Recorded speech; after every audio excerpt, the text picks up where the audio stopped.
విశాఖ గాజువాక రాష్ట్ర ప్రభుత్వం అధికారంలోకి వచ్చిన తరువాత ప్లాంట్ను కాపాడుతామని ప్రకటించారు బివి రాఘవులు. కూర్మన్నపాలెం దీక్ష శిబిరానికి వచ్చిన బివి రాఘవులు. కూర్మన్నపాలెం దీక్ష శిబిరానికి వచ్చిన బివి రాఘవులు స్టీల్ ప్లాంట్ కార్మికులకు అన్యాయం చేశారు. వీఆర్ఎస్ పేరుతో కార్మికులను బయటకు పంపిస్తున్న ప్రభుత్వం కాంట్రాక్ట్ కార్మికులను తీసేస్తున్నారు. పోరాటాలతో సాధించుకున్న స్టీల్ ప్లాంట్ను అమ్మేసి ప్రైవేట్ స్టీల్ ప్లాంట్కు అనుమతిస్తున్నారు. ప్యాకేజీ వలన స్టీల్ ప్లాంట్ అభివృద్ధి జరగదు. స్టీల్ ప్లాంట్కు సొంత గనులు సేల్ విలీనం చేస్తేనే స్టీల్ ప్లాంట్ నిలబడుతుంది. ఎన్ఎండిసి నుంచి ఐరన్ ఓర్ తీసుకురావాల్సిన పరిస్థితి, రైల్వే రేకులు కూడా ఇవ్వని పరిస్థితి. దీనికి ప్రధాన కారణం కేంద్రం స్టీల్ ప్లాంట్ను అమ్మేయాలనుకోవడమే. స్టీల్ ప్లాంట్ భూములను కొల్లగొట్టాలని అదానీ లాంటి వాళ్ళు కాపు కాసి ఉన్నారు. కార్మికులందరూ ఐక్యతగా ఉండాలి, ఉద్యమాన్ని ముందుకు తీసుకెళ్లాలి. స్టీల్ ప్లాంట్ను కాపాడుకోవడానికి దీర్ఘకాలిక ప్రణాళిక రూపొందించాలి. దీనికి రాజకీయ పార్టీలు కూడా నిజాయితీగా సహకరించాలి. పైసా ఖర్చు కాబోతుంది, ఇంత ఖర్చు మేము పెట్టలేమని చెప్పేదానికి కూడా ఏమీ లేదు. అటువంటి దానికి ఏమి అర్థం ఈ ప్రభుత్వానికి ఉందని శైలిలో కలపడానికి కూడా అదనంగా రూపాయి ఖర్చు అయ్యేది ఏం లేదు. ఒక నిర్ణయం చేయడం, ఆ నిర్ణయం కూడా చెడ్డ నిర్ణయం కాదు. అందరిలో భాగంగా ఉన్నప్పుడు, శైలిలో ఉన్నప్పుడు, ఒక చోట ఇబ్బంది అయినప్పుడు ఇంకో చోట ఆదుకునేదానికి అవకాశం ఉండే ఒక సంస్థ దానికి అండగా ఉంటుంది.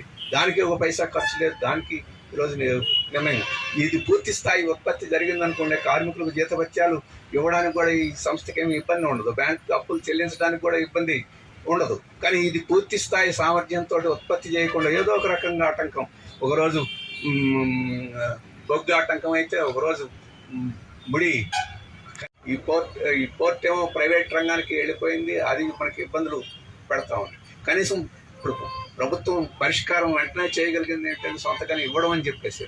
బహుశా ఈ స్టీల్ ఉత్పత్తి ఖర్చులో కూడా ముడి హీనం భాగం ఎక్కువ ఉంటుంది. అది సొంత గని ఇవ్వడం ద్వారా ఆ ఖర్చు తగ్గించుకొని వ్యవహార సరళి జోలబాటుతోనే. కానీ ఇప్పుడు కేంద్ర ప్రభుత్వం జోలబాడికి వెళ్ళడం మొదలెట్టుకుంది. ప్యాకేజీ ప్రకటించాం, స్టీల్ ప్లాంట్ రక్షించామని చెప్పేసి గొప్పగా చెప్పిన కేంద్ర ప్రభుత్వం ఇప్పుడు మొత్తం విశాఖపట్నం స్టీల్ ప్లాంట్ మళ్ళీ ప్రైవేటీకరించడానికి, దీన్ని నష్టాలు చేయడం కోసం కార్మికులు మళ్ళీ ప్రయత్నాలు ప్రారంభించింది. ఆ ప్యాకేజ్ అనేది కంటి తూర్పు అని చెప్పేసి ఇప్పుడు స్పష్టంగా అర్థమైపోయింది. ఆ ప్యాకేజ్ కార్మికుల కోసం కాదు, ప్లాంట్ కోసం కాదు, బ్యాంకులు అప్పులు తెచ్చడం కోసం కానీ అని చెప్పేసి స్పష్టం అయిపోయింది. ఎందుకంటే ఈ ప్లాంట్ చిన్న చిన్న ప్యాకేజీల ద్వారా పరిష్కారం అయ్యేది కాదు. దీనికి వైబుల్గా నడవాలి, ఇది బ్రహ్మాండంగా ముందుకు పోవాలంటే దీనికి కావాల్సిన ఒక గని కేటాయింపు, సొంత గని కేటాయింపు చేయాలి. దాని గురించి మాట్లాడటం లేదు.